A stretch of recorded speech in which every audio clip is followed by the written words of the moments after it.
record button's on there. Again, so half sentence here real quick. What do you remember most from last week? We'll start here with Sam. Do I remember the quiet steps? I remember quiet steps. Cool. Dave? 5-foot circle around second base. Absolutely. Scott? I think staying on the same track as the base Cool. player. Yeah, as the fielder. Good job there. Dale? Maintaining proper distance to see the play. Not too close, not too far. Yeah, do you remember what that target distance was? 5 feet? You got it. 5 feet. Good work. Mr. Ekstrom, what do you remember from last week? Yeah, I would say the 5-foot distance and the arc. Those Cool. two. Mr. Tarnapol? The 5-foot distance, which I still struggle with a little bit based on the videos. I'd like to talk about that later. Yep. But being on top of the play and at an appropriate distance. Cool. Tom, what do you remember most from last week? I think the starting position being on shortstop side of the base. I think I'm going to try and put that into play. And then on the inside, when you're on the inside on a two-man crew, is changing my position back to closer to the cutout. I got some games coming up here that I'm going to try and work on that. Cool. Cool. Mr. Calcano? You're muted. Sorry, I was muted. For me, I think what it really comes down to is getting on the right side of the base, the proper side, based on where the throw's coming in. I know that's still within that understanding the circle. I think what it really comes down to is before the throw, getting into that right space between or behind the fielder taking the throw. Yeah, good. Mr. Elliott, can you give us an answer? It's constantly moving. It's never a set spot. You're constantly moving around with it. Yeah, absolutely. Adam? Yeah, the same thing that Andy just said. Not locking into one specific spot and leaning with the play. Cool. Well, those are all good answers, and everybody came away with mostly, all those fundamentals. Getting closer is half the battle, like Pete alluded to, and then just from there, continue to move along the arc, and it is just continue to move and continue to evolve. I'm going to go ahead and put us into breakout groups here. There are some people that will be here without audio, so they may be in your groups and just can't hear, or can't speak just because of where they're at. When you're in those groups, and I'm going to go ahead and put these into the chat so that everybody can see the chat here in just a second. I'll put these questions in there just a second, but what you're going to do is spend about 3 to 5 minutes or so answering these 3 questions. The first of which that I have for you is, can you guys come together and list the 3 steps of the wedge? Okay, so what are the 3 steps to finding the wedge? That's the first one. Second one, go ahead and discuss which you prefer as an initial starting position. Is it B? Is it C? Is it on the inside or the outside on those bigger diamonds? So that's the second piece. What do you prefer as an initial starting position, inside or outside, B or C, with R1 and R2 only in those conversations? And then lastly, what do you remember most? What are you most fuzzy on? Like, what do you need me to clear up? Okay, and I'll put those 3 into the chat here right now so that everybody can have those. So the first thing, again, is the steps to the wedge. Remember, there are 3 steps to the wedge, so you want to try and figure out what those are. The second question then to go ahead and talk about is, which do you prefer, B or C? And then talk about that with R1 only and R2 situations. And then also think about big and small diamonds, okay, whether you prefer on the inside or the outside. And then the third piece then, what is still fuzzy? Okay, some things that you guys need clarified on. I'll go ahead and drop that one off into the chat. I'll go ahead then and get us into our breakout rooms here. So let me go ahead and click on that one here. I'll put us into teams of 4. I think that'll work. And again, you'll want to answer those 3 questions. Let's see here. The time right now is 12:36, so we'll wrap up at about 12:40. Okay, and I'll have a 1-minute timer on for you there. All righty, so everyone then should be dropped into a breakout room. And again, you guys can go ahead and talk about those things from there.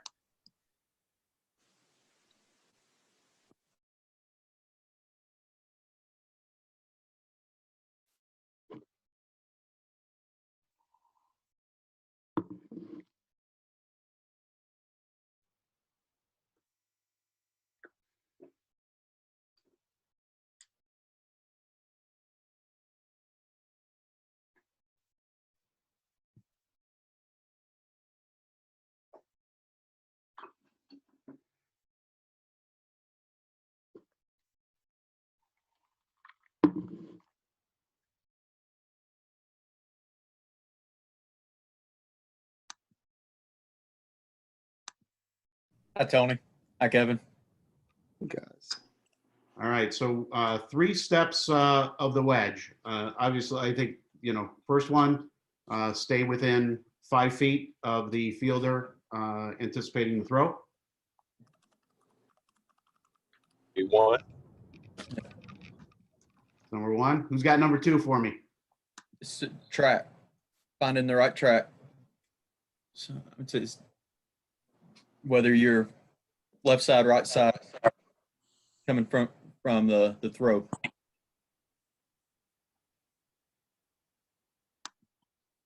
Okay. I'm outside. Yeah, little diamond, I feel like it's way too small for you to be inside no matter anything. You got to be outside there. And then big diamond, it's weird being on the outside now because for so many years it was never ever like that. But it's just taking getting used to. But it makes sense.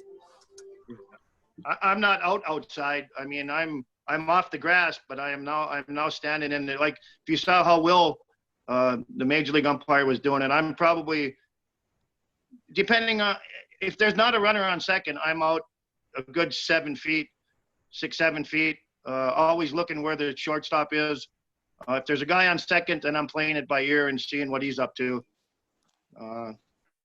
Unless they're asking you to go somewhere else, probably stay on the inside. Yeah, you just have so many responsibilities as a 2-man. You can only do so much on the steal plays. Right. But when you have that advantage of having multi-member crews, I found C to be much more easier to step into the play and get that good swipe tag view, so you're not looking through players like you would like in B. So even on a 2-man on the big, you're starting in C. In On the 2-man, I would inside? probably start in B just because you Start have in the B. pick off Okay. and everything. Yep. Yeah. Okay. I've got like 12 games coming up in the next few weeks, so nice split of both on the big dime. Of a reason to be on C on the inside. I can't either. Stu? On the small diamond, right? Yeah. Yeah. Yeah, I would say. Well, How you're about kind of big diamond for that matter. so you. I guess depends what you mean by the inside, right? But if you have a play coming in from right field or right center, Mm-hmm. you would be towards that. And if you got towards the inside, you got an R1. right? Yeah. Well, if it's coming in from left field, you would swing around to the point or on the 5 foot. Yeah, and I had the same experience as Adam was just talking about my regional in 2018. I think we worked the C position almost the entire time. Yeah. Until ESPN told us get out of the way. That had to make for quite a kind of a change, right? You're getting used to being in a certain position all the time, and now.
All righty, everybody. Well, welcome back in. Some really good discussion I got to hear and drop in on from a lot of different people. So it sounded like everybody got the three elements of the wedge pretty easy here. The first of which is to start 5 to 7 feet from the fielder receiving the throw. Second thing is if he moves, we move. And the third one is use those quiet steps to close in and still maintain those different distance. Those are the three that we should have at least came up with. And again, start 5 to 7 directly behind the fielder receiving the throw. He moves, we move. And the third one, use those quiet steps to go ahead and find your wedge there. So I think everybody did a good job there too. Some interesting discussion here on B versus C. And obviously, one thing to at least clarify, and I probably should have said this before we got started, is like this is as in a multi-member crew. Like, would you be more willing to go to B or C? And it was interesting to hear and experience why and how people made their decisions for B and C with R1 only. And some very interesting things to think about there with all those. What I do want to do is kind of open it up with some of the things that you may be fuzzy about still on if you got there. So I'll kind of do the around the room technique here again. I'll just call on you. And if there's something you are fuzzy with, go ahead and share it with me. All right. Let's start with Mr. Rutkowski. Scott, what do you got for me? Anything fuzzy? No, I don't think so at the moment. Cool. That's a good answer. Tony? No, nothing. Awesome. Kenton? Good. All righty. Pete? For me, it's just the distance between where you should be, because I struggle with the videos because I think they're way too close for Little League umpires, and the Major League umpires, you'll notice, are appreciably further back so they can see everything in one view. So I just struggle with the Little League ones and understanding where I should be. Yeah. I've got a couple more clips here throughout the next stretch of the stuff to definitely target that one here on that 5-foot range. So, yeah, good point. Dale, what are you struggling with? Anything that's fuzzy still for you? Only the B and C, getting the B and C positions, starting positions down firm in my head. Yeah, and remember that's it's kind of counterintuitive to what we've always been taught. Like, if you think back to just regular 2-man, you have to be in B, right, with R1 only. But now when we have multi-member crews, like our responsibility is second base and then making sure we can get to where we need to if we have to rotate. So we have some liberty then to play with B and C and just kind of figuring out what the advantages and disadvantages are of each of them. And we'll continue to go through that stuff too. Dave, what about for you? What else might still be a little fuzzy for you?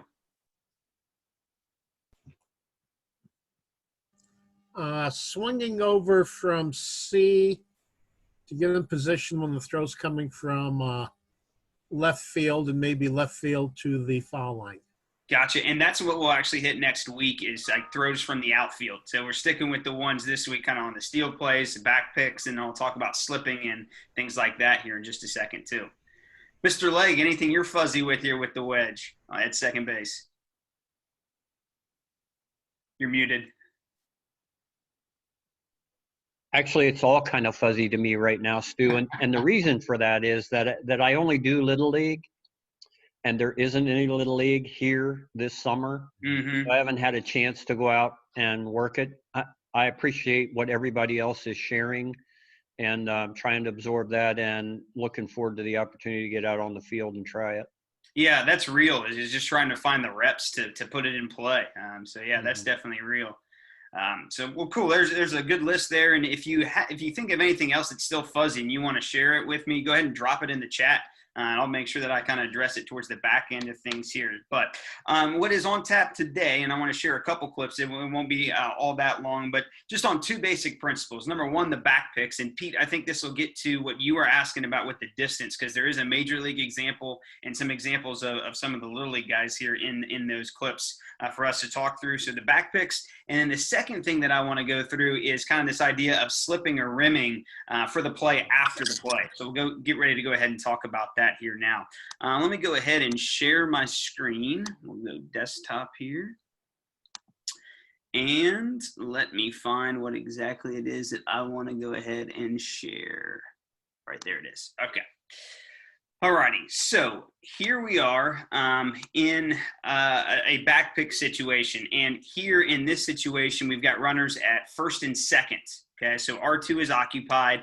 And this happens to be a pickoff attempt from the pitcher. And obviously this is a major league example. Now, if we take a look here real quick, we started with the conversation of where do you prefer to start? And then if you take a look at this one, this umpire, I think we can all agree here, starts in B with R2 here. Okay, so that's an interesting concept for us to go through. But again, notice his distance is probably about 5 to 7 feet from the fielder. Okay, from the fielder receiving the throw. And here we've got a pretty close play that ends up happening. Okay, so I'll run it back here to the pickoff attempt. The pitcher's throwing it right now. There's the ball, the tag, and our umpire's positioning. Okay, calls the runner safe. And then, of course, everybody's like, let's go to replay and take a look at this one. Couple replay angles that'll be very interesting for us to see. As this one goes in, I think what they ended up ruling on this one was that you can see this fielder catches the ball behind the base. And then when he goes to put the tag down, he actually ends up tagging the dirt and not the hand. Okay, so it's an interesting fraction of a viewing angle for us to go ahead and look at here. Okay. Now, on the back side of this, as we go ahead and watch this one develop, I think this angle is one that we can all kind of appreciate. Because if you're on the inside of this play, you're probably straight lined on that difference between tagging the dirt and tagging the hand. But by using the wedge on the backside, you're able to see both of those things, the dirt and the tag on the dirt and the hand into the base. And if you take a look at this umpire, I mean, I think we can all agree that he's probably got a fantastic view down and through this tag attempt. Whereas if he was in traditional C, kind of position yourself right there and think about how tight of a wedge that actually would be. And you'd end up being straight lined because the tag attempt then would be between you and the runner's hand into the base. Okay. Same Stu? thing if you were in B as well, you'd still kind of be straight lined on that one too. So just a food for thought here as we continue to think about B versus C in initial starting positions with R1 only, R2 situations. What I'm suggesting and basically theorizing is that if we flip what we usually learned in two-man, where we are in C when we're supposed to be in B, and we're in B when we should be in C, you think about those, and you flip it on the bigger diamond, you put yourself on the outside, and we get great viewing angles to really difficult plays. Any questions for me on this one? Yeah, Stu, this is Pete. Go ahead, Pete. There's no way that umpire can see the front of the base between the base and third base to make that call from where he is. There's just no way. Yeah, and intuitively, it kind of makes sense to position on the backside. And here's why. You got to remember the throw is coming from the inside part of the base. So the fielder's tag attempt is definitely going to be there. But if you're a runner, you're going to slide to the outer part of the base. So the wedge and finding the wedge is based upon that idea that the runner is going to try and slide to the furthest point away from the tag attempt. And in this case, it's the outer half of the base.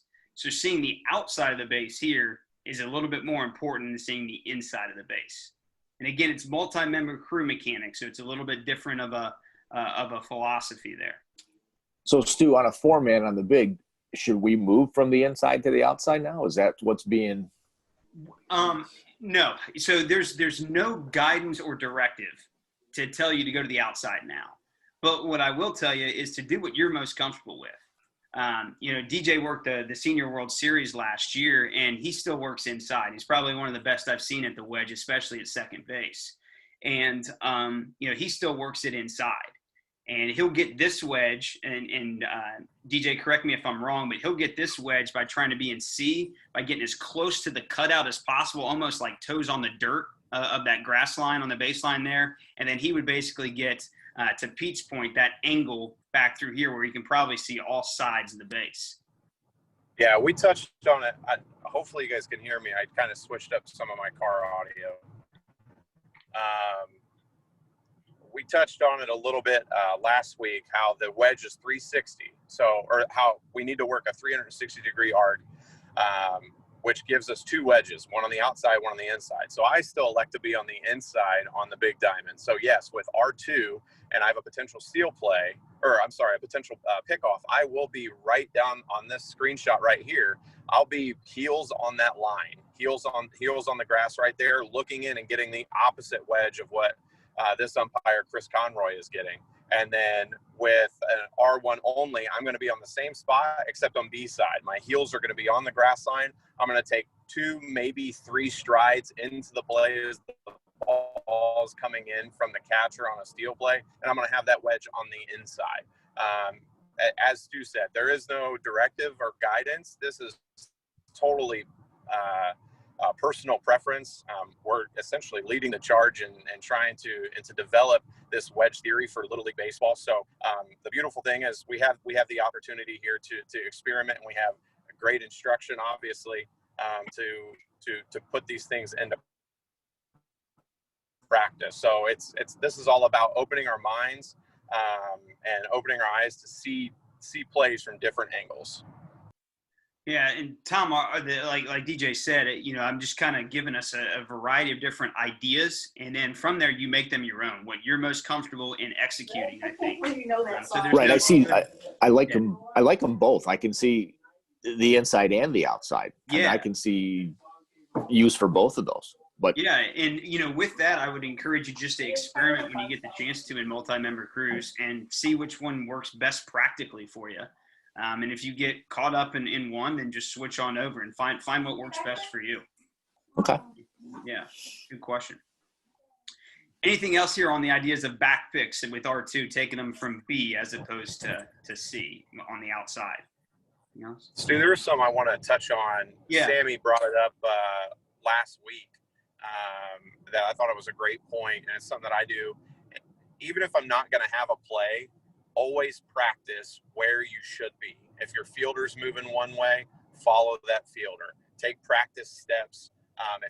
If you're working the dish and you got a catcher that's taking a couple steps up the line, move with the catcher. Get in the habit of getting on those tracks, even with no play, because that's going to make a huge impact for you getting those mental reps in. The wedge is mental reps. I've had maybe 3 plays in the wedge at second base, and I work second base as much as I can. I've had maybe 2 plays in the wedge at home plate, but it's the mental reps and taking those physical steps when I'm on the field when I don't have a play that pay off when the big play is there. Sammy talked about that last week, and I just wanted to reiterate that. Yeah, good point. All right, I'll go ahead and move on to the next major concept here, and that concept then has to deal with, where'd it go again? That concept has to deal then with the idea of slipping or rimming on the outside. So here, that was the end of that play. But here, the whole idea is this. We had always been taught, and there's another back pick from B. We've already kind of talked a way through that one. So this again here is the play after the play. So the whole concept of us here on rimming is that once the throw from the outside, from like the outfield, clears us, we should then kind of reposition for the play after the play. And that's kind of what the whole idea here is this one. So example here for us, the ball's hit to the outfield, and let's take a look at U2. He's got to take a look just in case he's got catch, no catch on a shoestringer. Good job there. But then as this throw goes ahead and comes in, notice the work here of U2. And Kevin Southall, you were great at this during your regional in 2018. Here's Rick. And what Rick does is he just moves along the arc, because if this throw gets cut off and it goes back to second base, we've got to be in position for that one. Likewise, if the catcher determines here, this is a highlight reel for Andy as he's working the wedge in that place. But if the catcher decides that there's not going to be a play, cuts it off here and throws it to second base, then we've got to be in position here again to make sure that we can see that play. And as you can kind of see through this one, as I rewind it back through, Rick does a great job of what we call working the arc in the background here, so that he then is right behind that fielder and can make that call. The same would be true as if you were on a 90-foot diamond. So think about if you were on a big diamond and you chose to start inside. Well, once that ball is in flight from the cutoff, there's no need for you to be on the inside anymore here. So slipping to the outside then gives you that best possible viewing angle on the next play. And that's what we want to go ahead and set up for. All right. Talk about Andy's wedge later on once we get to the wedge at the plate. Here's another really good look at U2. Okay, initial starting position with R2 is in B. It's a tight B, as we've kind of talked about with the back picks. But here is a play to the outfield. And again, okay, if we take a look here as this play happens, let me rewind it just a little bit. As this fielder decides to go ahead and throw the ball to the plate, Like if this ball gets cut off, this umpire, I've got to be ready then for a potential play either on R2 here in this situation or anything back in. So as you see, there's no need for me to pivot into the infield on the small diamond here because I would just be pivoting in to get in the way of like a cutoff or whatever else the case may be. But if you take a look here on the back side of this one, as the throw clears me, so as this ball is in flight, okay, I go ahead and I start to work around the arc and then get right back on that path or on that track of the fielder. And as R2 goes ahead, or R1, the batter runner in this case, starts to advance towards second base, if there's going to be a play there, you know, I'm definitely in position then to go ahead and take a look at that play. Okay. Any questions on the concept of slipping there, or of rimming, excuse me, on the smaller diamond? Okay, on the bigger diamond then, this is DJ's clip here, all right? So here DJ is, and you can kind of see, if I, show you here, DJ's not in the picture. He's the second base umpire in this clip, but he's not in the picture because he's working so tight in this situation to that grass line, okay? Now, this will go, and then I got a still frame right here. The ball's going to be hit to left field, right? Here's the ball where the cursor is, and you'll note that DJ started here, okay? So right there he is. I think he actually starts in B in this case. But what's important to realize here is that as the ball in this play gets thrown into the infield, as the ball gets thrown into the infield, he's got to be ready. Okay, so again, right there we start to see it. Here it looks like once the fielder gets it, that he's going to come home with this throw, right? But again, we've got a batter runner who may be putting this one into a double. And the left fielder sees that, cuts it, and then ends up throwing it back to second base. And now if we take a look, DJ's on the outside. He's slipped to the outside. So it's important for us to realize that, unless we're really rotating, the whole idea of us pivoting in with the ball on the outside kind of goes away in multi-member crews. Simply because we're going to find ourselves having to dodge the baseball, this, that, and the other when we're positioned on the inside, especially as U2. So the only time you really need to pivot into the working area, as if you were in a two-man, but if you're in a multi-member crew, the only time that you need to pivot into the working area is if you have to rotate to another base. And here DJ does a good job of starting on the inside, as we've talked about, and then slipping to the outside so that he can then go ahead and get on the same track as that fielder if there were to be a play at second base. Now, this runner probably should have tried to put it into a double, and DJ's body language here is like, why didn't you run? But that is an important concept for us to realize, is that we can't stay and hang out in the middle. We've got to continue to slip, or on the smaller diamonds, rim to the outside. Anybody have any questions for me over those two major concepts, back picks and slipping and rimming? Well, all righty. I'll get ready to wrap things up here, and I'll hang around with any questions here in just a second. But nonetheless, what I would like to go ahead and do is just to get a feeler on things for you. So if you would, from a scale of 0 to 90, okay, with your arms here, from 0 to 90, kind of tell me where exactly you are comfortability-wise with the wedge. Either 0, I need absolutely a bunch of help, or 90, I'm in good shape. Okay, show me here on the angles. How do you feel about the wedge here at second base? Uh-oh, Dale. Gotcha. Cool. All righty, guys. Well, I appreciate you being here. It's a little after 1. I'll let everybody go. Same time, same place. And as many of you guys started to introduce the concept last week, or earlier in this session, next week we'll take a look at throws from right field, left field, and center field, and how all this positioning, initial starting position, starts to put us in the right spots to take plays on runners as we hit into those bases. And Pete will also get into some good clips with proper distance as well, and have that conversation. Guys, thanks again for being here. Have a great week, and I'll see you next week at 12:30.